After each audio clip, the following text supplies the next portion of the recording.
Welcome to Journey is Guided. This podcast is a space for reflection, conversation, and remembering that our lives often unfold with more wisdom than we realize.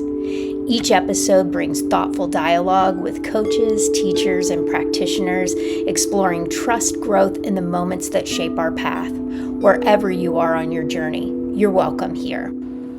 Welcome to the first episode of Journey is Guided, the podcast. We're so glad that you're here. I'm Amber Ireland. I am founder of Journey is Guided, and I have my co-host with me. I am Purna Devi of Purna Devi Healing Arts.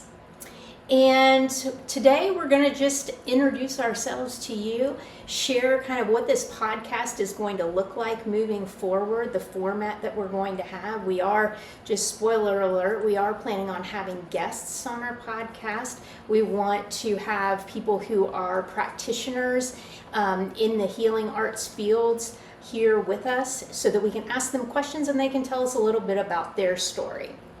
So, talking about stories, I'll start. Like I said, I'm Amber Ireland. I am, or historically, have worked in the social services field for over 20 years. I'm a licensed social worker here in the state of Ohio, but recently I am transitioning from doing social work in a traditional sense into a more energetic sense and a coaching sense.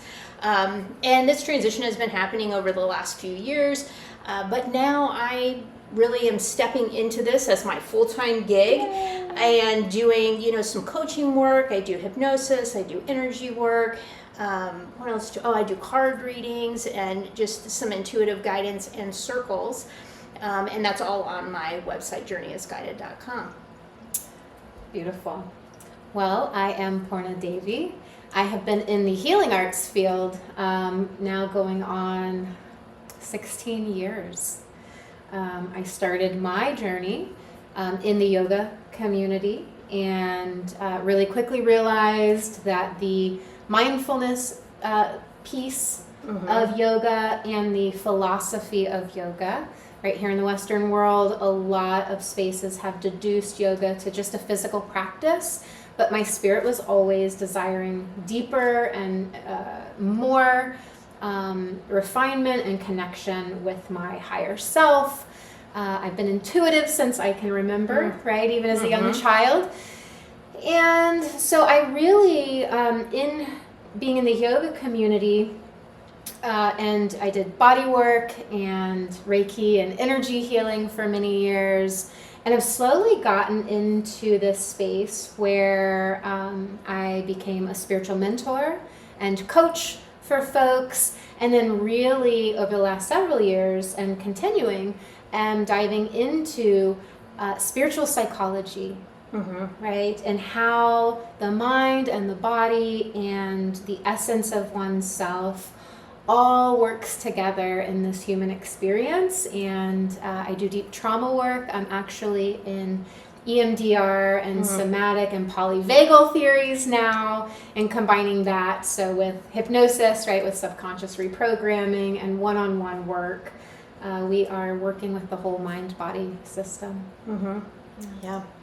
And Purna was or still is my mentor, and so that is how we met. I came to you, gosh, how many years ago was that? It's been a couple years ago, initially because I wanted Reiki training. That's right. And we started off doing that in a one-on-one coaching.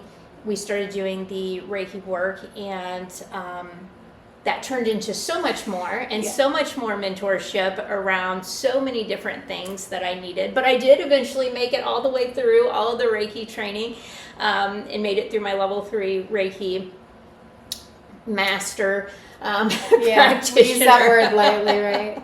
Yeah. And then we've done some more work together just on, business coaching and life coaching and spiritual coaching. So I am very grateful for that. And I'm grateful to have her here with me to co-host this podcast. Well, it's fun because, when Amber came to me years ago, still very immersed in the social work community, I realized really quickly how special she was.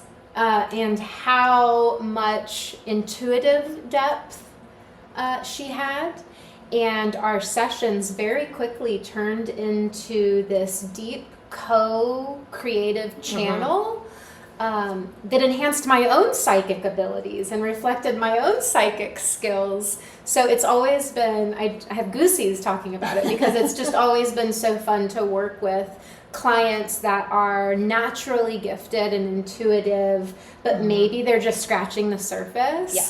And Amber, you were definitely one of those. And so full circle now, right, with stepping beyond social work and into the expansion, right, and this version of service now, right? We've always been servants of humanity in some capacity.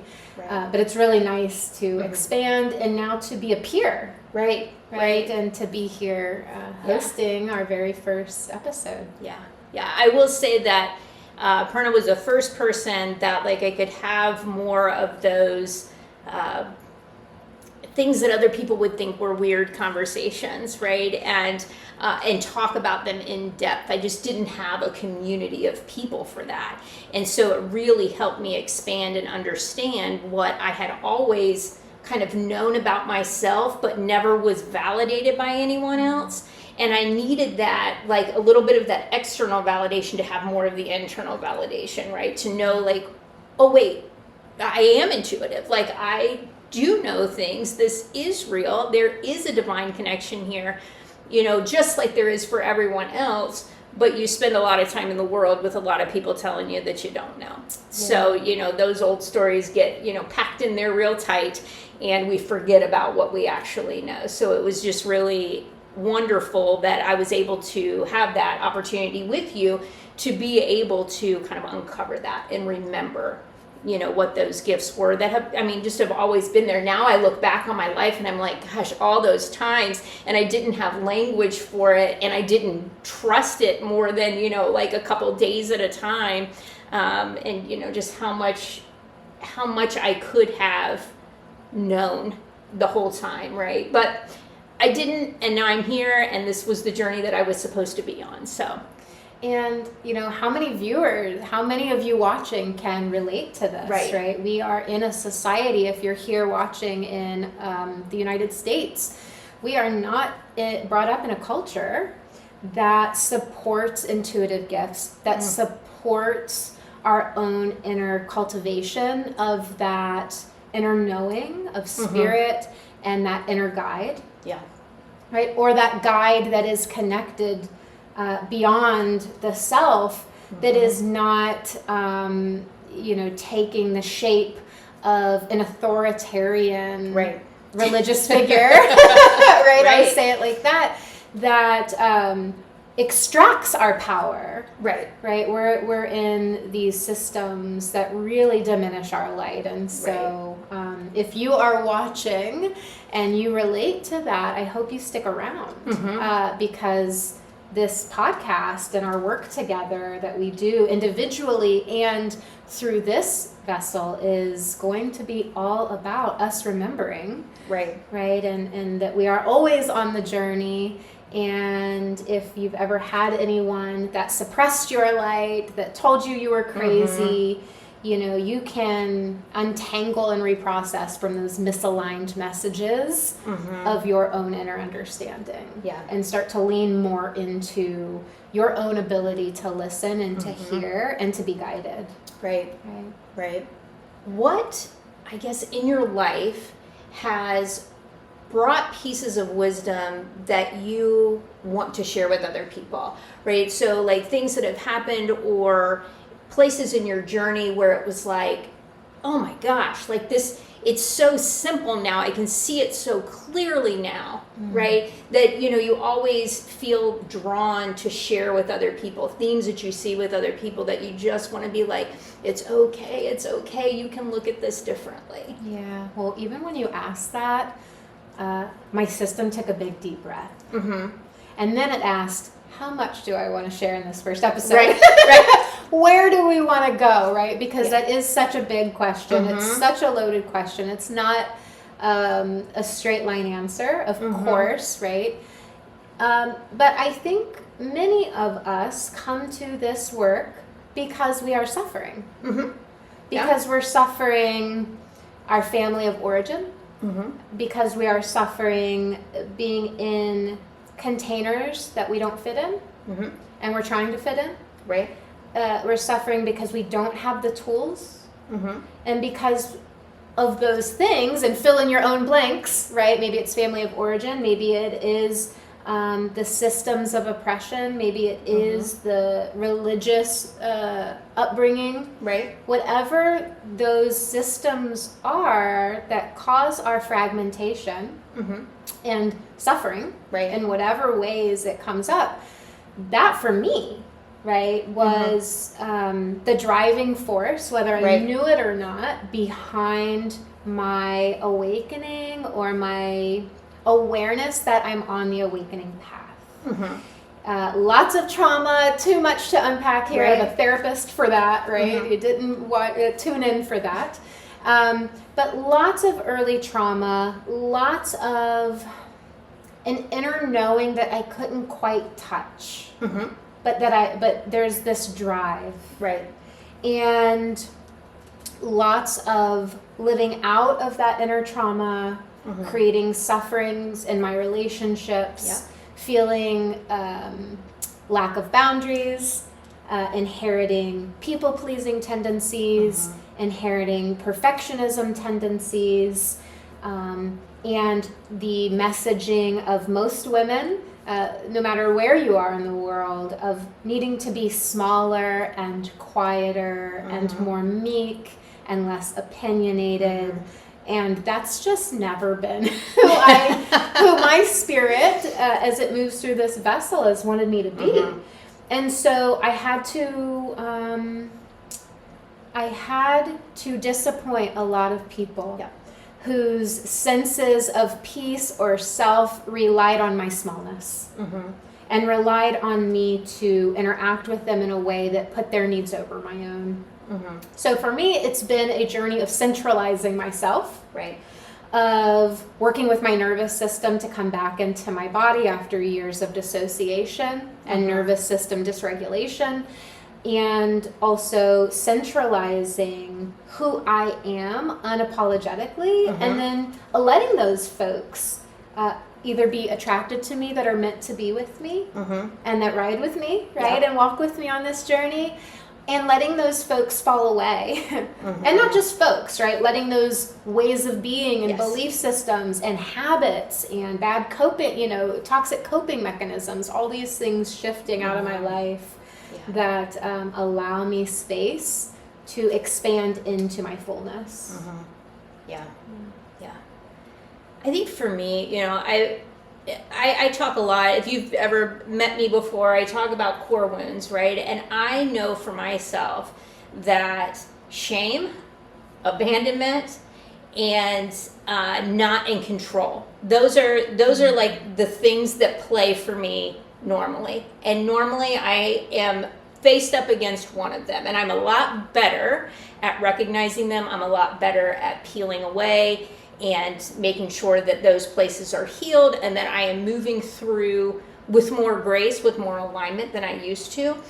But for me, there was a lot of, like you said, there was a lot of people pleasing in my life. There was a lot of using myself and the way that I behaved and interacted with other people as a way to control the outcome of how they were going to respond to me, so that there was no abandonment, so that there was no change, so that externally people would look and say, you are able to sustain something for a long period of time, right? And some of that I think came from family of origin. I think some of that comes from society. I mean, we hear a lot, you hear people talk about other people being flaky, or they move from one thing to another all the time, or they're constantly changing, as if that's a bad thing.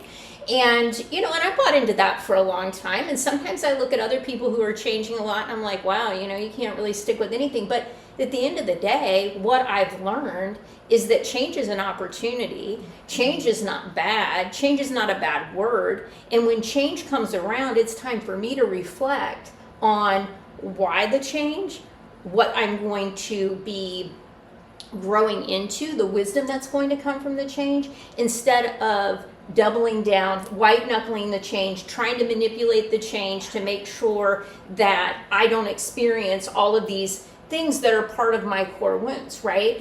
And when I come back and I look at those things while change are happening, right? So I get into the shame spiral, I get into the abandonment spiral, I can sit there and go, okay, are you really abandoned? No. You get to show up for yourself. Is there really shame in this? Do you really care what other people think? And we all do care what other people think to some degree, but I also think that there is a piece of that who do you care about what they think about you? Because if I'm looking to somebody that, like, I don't really want the life that they have, why am I concerned, right? Yeah. And so reminding myself of those things has just been some wisdom that I have received and am still cultivating, and things that, when I work with other people, those are things that come up often, and just reminding people that, like, you are the main character in your story. You get to make a choice. You are allowed to change, right? I've worked with people when I say, like, you are allowed to do that, and they are just, in tears and weeping because they don't think that they're allowed. Yeah. Right? And I remember being in that place. Of course. Where, hearing that I was allowed to do something was just so foreign and touching and freeing and scary all at the same time. Yeah. That I can relate with other people in that way. The theme that I hear really through both of our stories, and those watching might relate, is that theme of self-abandonment, to be loved, right? To be accepted, to be seen, right? Yeah. To be in relation to other beings. And, I think that a lot of us are on this journey because we are rewriting those stories that I need to abandon myself, right? To be loved, to be accepted. Right. And getting to the roots of those. And the other thing that I hear that, again, I want to offer to those watching is that when discomfort comes, when change comes, when an opportunity comes, are we allowed to curse on this podcast, by the way? Great. Okay. We didn't talk about that before. I have an old therapist friend that calls those moments AFGOs. You might have heard me use this. Another fucking growth opportunity. Yep. And the difference between being on the journey and being aware we're on the journey and interacting like we're aware we're on the journey versus white knuckling, putting our head in the sand, prolonging our suffering, abandoning ourselves, is that we lean into those AFGOs. Yeah.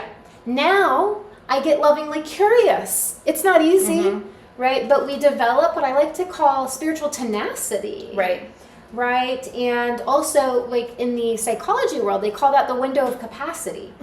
What is my window of capacity to meet difficulty, to meet my traumas, to meet my core woundings, to meet myself where I am honestly? So that I can expand, so that I can rewire those programs. And then I think about the world at large. It's crazy, it's chaotic, it's noisy, it's unstable, it's uncertain, it's terrifying, it's all of these words we can call it. And if we can expand our window of capacity to hold ourselves, then we can be able to do that with others in our personal life, others at work, the community of suffering individuals in our society and in the whole world, right? Because really that's what I think this work is about. So many people, I think, skip over themselves and want to work on holding space for other people to heal. That was the people pleaser in me. Let me take care of everyone else around me for whatever those root reasons are.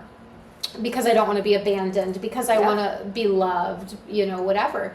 But the more I can hold that for myself, now my cup is overflowing in a really honest way, in a way that I don't feel depleted, in a way that I can show up with boundaries, right? In these beautiful, healthy relationships where everyone exists.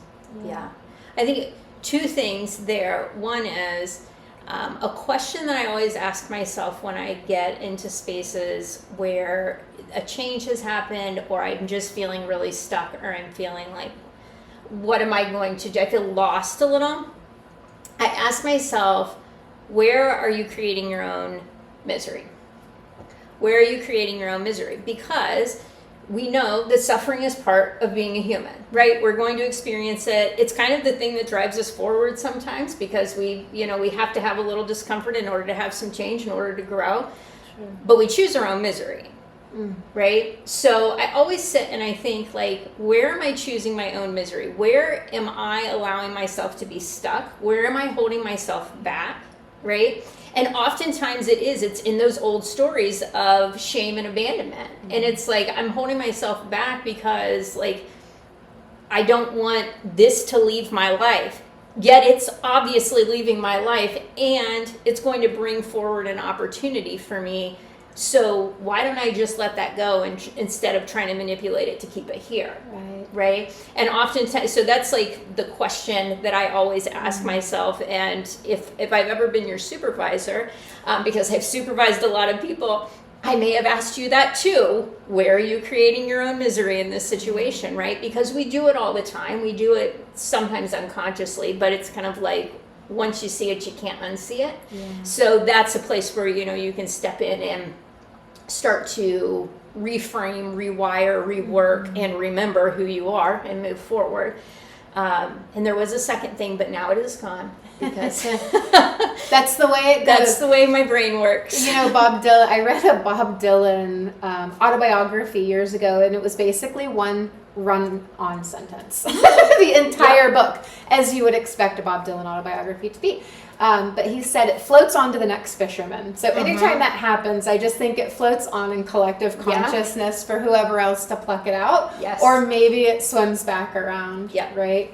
Something you said, though, that I really want to touch on. You said, why don't I just let it go? If it were that easy, we wouldn't be I wouldn't have been doing this work for 20 plus years, or 20 plus lifetimes, it seems like. And it's just not that easy, because you hit the nail on the head. It is unconscious. And the beauty, of self-awareness practices and safe containers where you can be present with yourself in the presence of another supportive person, who can see you and reflect with you these underlying themes that inform how we interact in the world around us, and then develop tools, and then consistently use those tools, So people a lot of times come to sessions with me over the years, and they just want me to heal them and think I have some magic wand. And I said I would be charging a lot more if I did. Absolutely. And I would only see you once, and we would be done. But I've been working with some folks in my practice for years and years and years. And the way the mind works is, we have these neural pathways, and they're connected to other things. And so we start working with one thing, and we realize, have you ever done construction in a house? You think you've got one issue, and you tear the wall down and realize behind it is another 10 issues. And that's the way I think this work is. And so it's not as easy as just letting it go. But rather, we learn to practice letting go through bringing in a lot of safe spaces and new information. And that's the beauty of our brains, And this experience is that we can rewire, we can grow, we're very neuroplastic in that way. And so this journey, really is one of remembering and of developing the skills and the tools to rewire and to show up new. And then as soon as I think I've learned something, Right. Spirit will shift on me or test me in that way to say, oh, but wait, there's more. Yes. Yes. But wait, there's more. There's more layers to that you didn't quite see the first time, but that you couldn't see the first time, because if what was presented to you was all of the layers, you would implode. It's too much. Exactly. It reminds me of when Arjuna, the great warrior, if you've ever read the Bhagavad Gita or are familiar with this, Krishna is taking this great warrior Arjuna into battle. And he's his charioteer. And there's one part of this epic that Arjuna is like, fine, show me then. And God, in the form of, this figurehead Krishna goes, oh, child, really? And then he shows him. And again, that window of capacity of Arjuna was just blown back because it was so much. Too much, too fast, can overwhelm and re-traumatize. And so, that's why this journey, I think, is step by step. Yeah. And we keep circling back, It's not a straight path ever. Right. We just keep coming back to those same themes. And I think when you were talking about, people want the quick fix. They want you to come and fill their cup, right? But if we look at that as a pattern of behavior, we see that in relationships with other people, where when we are not taking care of ourselves and we are taking care of everyone else externally, then our expectation is that everyone else externally should be filling us up, and it's not our responsibility. And I spent a lot of years in a lot of different relationships doing just that. I was overgiving and making sure everything was great for someone else who I was expecting to do the same for me, but really, to be honest, they didn't have the capacity to do it, and B, they didn't know that was their job, because it was nobody's job. You're supposed to fill yourself up, So I think now that I'm in a practice of making sure that I create my stability and my wholeness, I can be in relationship with other people in a better way, I still give to them. I'm still, there and compassionate, and I still expect that people that I am in close relationship with are going to do the same, or I'm probably not going to spend a lot of time with them, But I don't expect them to be my source. Absolutely. That, this work we do really moves us from that codependent, those codependent programs that we develop through, again, impressions of, our family or culture, whatever messages we're taught about what we expect from others. Even the language around relationships, my other half. Yeah. I always cringed at that. Yes, no, I don't because like I don't want another half. What I want to do is be with another person in relationship, romantic or otherwise, that is available to do their own self-healing, self-evolving work to remember their wholeness so they can hold space for my wholeness. And I can hold space for their wholeness and their imperfections. As our doggies are barking upstairs because we just had a delivery. I said this was going to happen. I actually called it out. So Hazel and Lola, say hello in this beautiful opportunity for us to be very real, and raw. But I think moving from codependency to interdependency, we're human beings, we're pack animals, we don't live in isolation, we certainly don't grow and heal in isolation, especially if for those of us that have worked through trauma or whatever those core woundings are, we need to be seen and held in safe space and safe relationship. But that's hard to do, because oftentimes those containers are those opportunities, those AFCOs, in which we're working those things out. And so it can feel very counterintuitive too, like, okay, I'm in relation to you.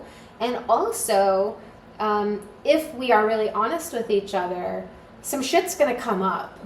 Because I'm safe Right. There's something about my system that knows, that leans into that which is safe, so that I can kind of expose myself. Right. And practice these things. Mm-hmm. And be raw and be imperfectly human. Right. Right. And flawed in that way. Right. And I think the relationships that I have built since I am more standing my truth, being more authentic, whatever you want to call it, but from my own stability, those relationships are stronger. Those relationships stand the test of change. Yes. Where relationships I had before didn't. When people changed, when things changed, it was like, well, I guess we're done, right? And some relationships are that way. They are there for us to learn something. They are there for us to grow and for the other person to grow and then us to grow apart, right? We're on a different path, and that's cool. But I will say that, the close relationships that I have seem to now bend with those changes because they've been cultivated from a place of wholeness on both sides instead of like, you are the better half.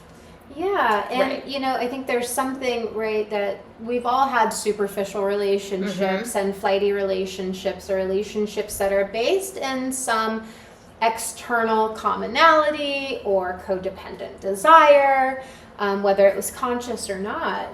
And thank Goddess for Right. walking this path of authenticity, of imperfection, Right. of self awareness, right?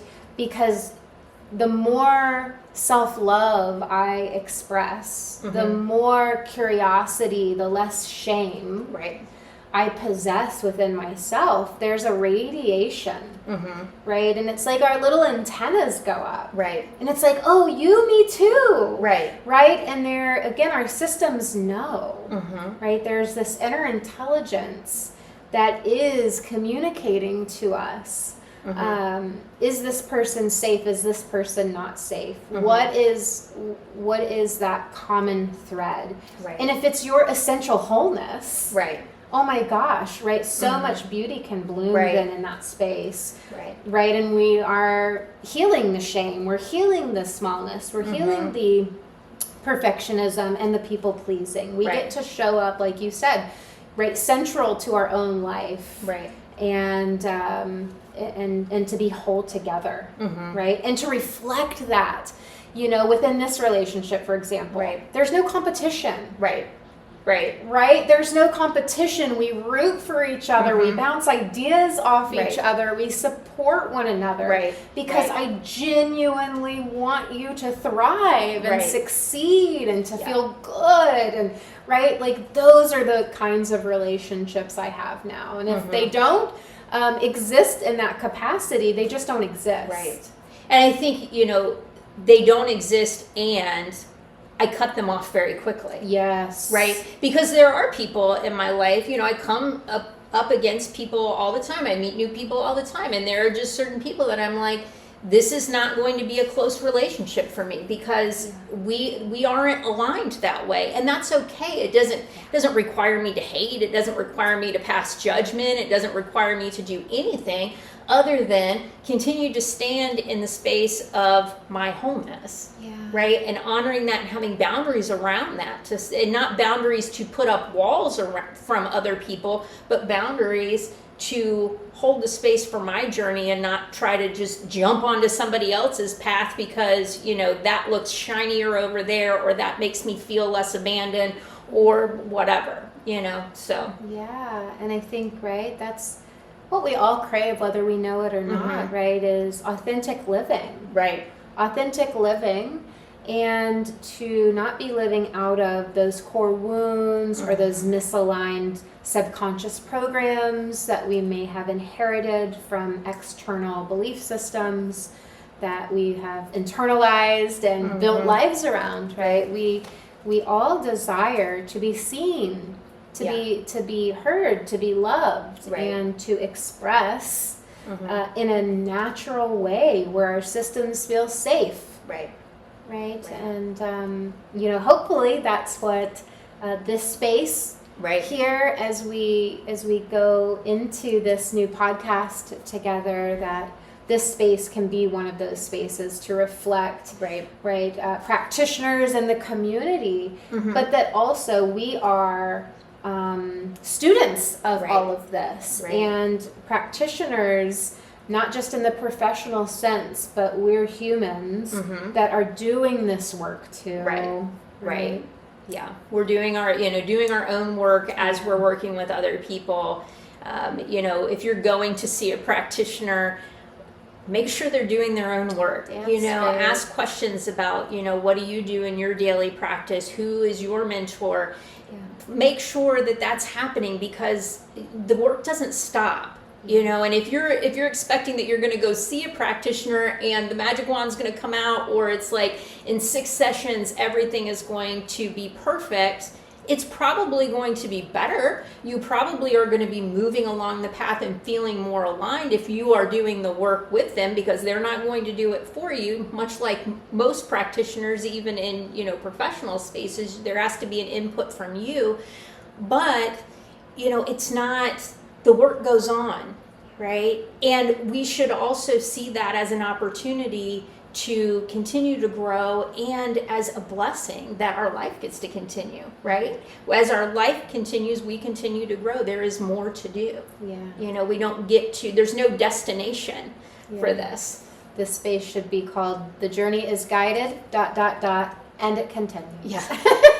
The journey is guided forever. Yeah, the journey is guided infinitely. Yes. To infinity and beyond. That's right. Well, where do we want to go next? Should we pull a card? I think we should pull a card. Let's pull a card. All right. So we're going to pull the Medicine Woman Oracle deck here. This is the new deck you just got, right? No, well, it is a newer deck, but it is not the one I got the other day. Okay. Maybe I'll bring that the next time. But so when we pull cards, let's first all take a deep breath together and release. And we will set the intention that you will receive exactly what you need from this card pull, and hopefully from this podcast episode.